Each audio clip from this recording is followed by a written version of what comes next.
If you're listening to this in bed, keep your eyes open, not wide, just enough to remind yourself that you're still awake.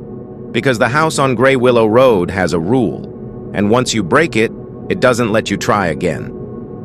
My name is Daniel Mercer, and this recording is the only thing I was able to take with me when I left 611 Gray Willow Road in Black Hollow, Vermont. I'm not telling this story to scare you. I'm telling it because the house doesn't care where you live. It only cares whether you're asleep.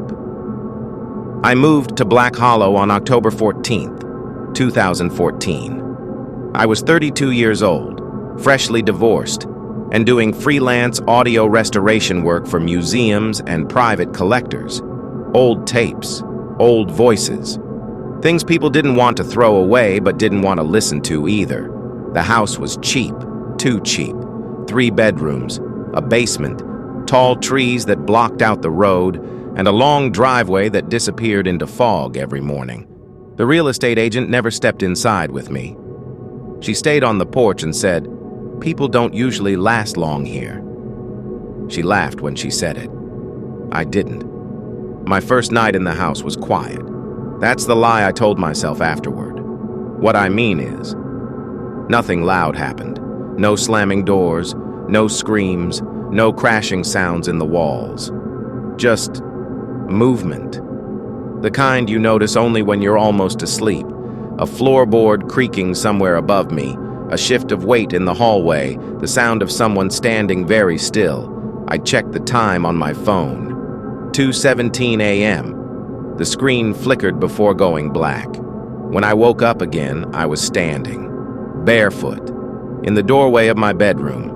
I don't remember getting out of bed. Black Hollow is the kind of town that learns you faster than you learn it. By my 3rd day, people knew my name. At the diner, Sheriff Thomas Calder sat across from me without asking and said, "Are you sleeping okay?"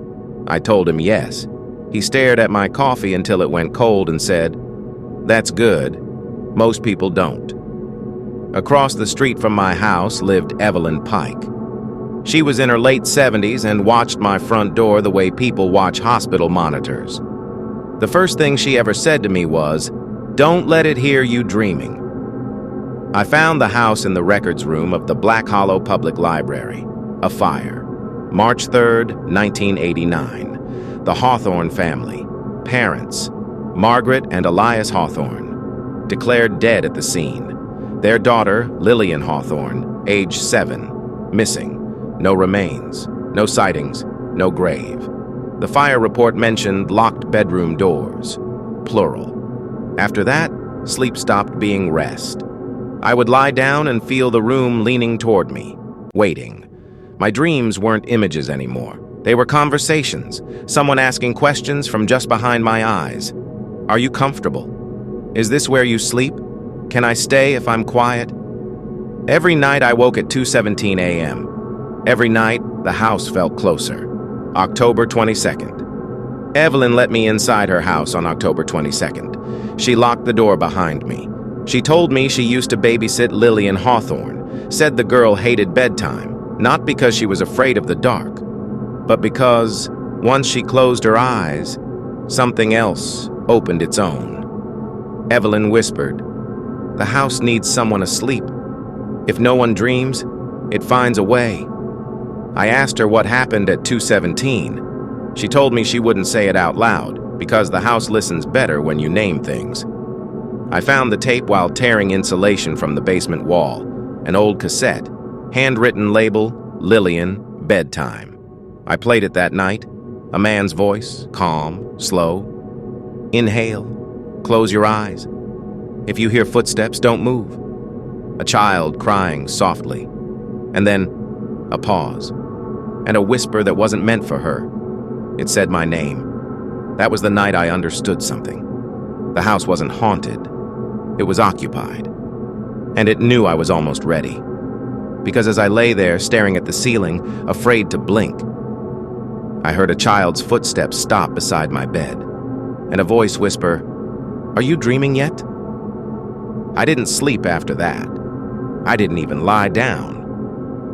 I sat on the edge of the bed with my feet pressed flat against the floor, grounding myself in the cold wood like it was the only thing keeping me real. The house was quiet. Too quiet. No pipes knocking, no wind in the trees, no insects. It felt like the kind of silence that listens back. At 2:16 a.m., every sound returned at once. The walls creaked, the ceiling sighed, the house settled in its bones.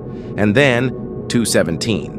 The clock didn't stop this time. It ticked, loudly. Each second felt deliberate, like it was being placed in the room one at a time.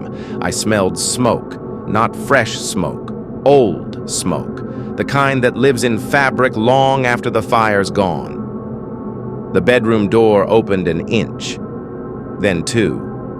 I didn't look. I knew better than that, because something stepped inside, and the floor didn't creak under its weight. A child's voice whispered, right beside my ear, "You stayed awake." It sounded disappointed. I don't remember deciding to follow her. I just remember being in the hallway.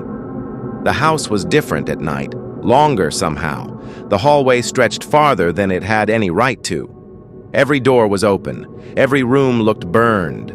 Blackened walls, melted furniture, ceilings scarred with smoke, except one door at the very end. That room was untouched, clean, waiting. Lillian stood in front of it. She looked 7, exactly 7. She asked very politely, "Will you lie down for me?" I shook my head. Her expression didn't change, but the house did. The walls flexed inward like ribs. She explained it to me the way a child explains rules to a new kid on the playground. Someone has to dream. If no one dreams, the house chooses. If the house chooses, it never lets them wake up. She told me her parents stopped sleeping first. She told me the fire was supposed to fix it. She told me it only made the house hungrier. "I get so tired," she said. And for the first time, she sounded like a child. She took me downstairs, past the basement, past the walls. There was a room beneath the house that didn't exist during the day. A room full of beds, dozens of them. Men, women, some old, some young, all sleeping, all breathing, all dreaming for the house. Lillian stood at the doorway and said, "They don't wake up, but they help." I realized then why no one in Black Hollow ever stayed long. They didn't move away. They went downstairs. Lillian told me I could lie down. She promised she'd let me dream nice things. Fields, warm sunlight, voices I missed, or she said I could leave. But only if I took her place. Only if I promised to come back and tell someone else the story. The house trembled. It didn't like that option, but it allowed it. Rules mattered, even to it. I don't remember walking out. I remember morning, fog on the driveway, Evelyn Pike standing at the edge of her lawn, crying with relief she didn't bother hiding. She hugged me and whispered, "She's sleeping now." The house behind us looked smaller, quieter, like it was holding its breath. I didn't stay in Black Hollow. I don't stay anywhere long anymore.